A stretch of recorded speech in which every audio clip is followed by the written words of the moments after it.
Hello and welcome to the MindMajix YouTube channel. As most of us were following the viral Ghibli art image trends created with AI tools like ChatGPT, here comes the another trend known as action figure or toy trend, where you can transform your image into a cute toy or a doll.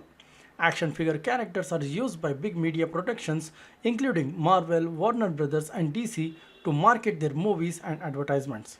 Now, I'm gonna show you how you can create these action figures with ChatGPT for absolutely free. So, let's open the ChatGPT. As you can see, I already uploaded my image into this. By the way, you can upload it by clicking here.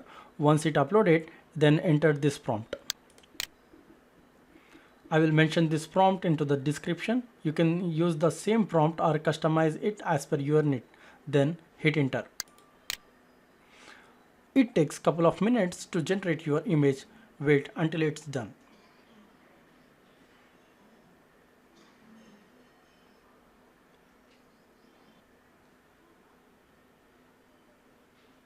So here is the result. As you can see, it transformed my image into a toy. You can download it by clicking here.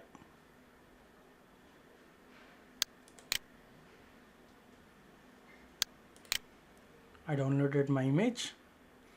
So that's it. So if this video is helpful, please like the video and subscribe to our channel. If you have any doubts, let me know in the comment section. Thank you and take care.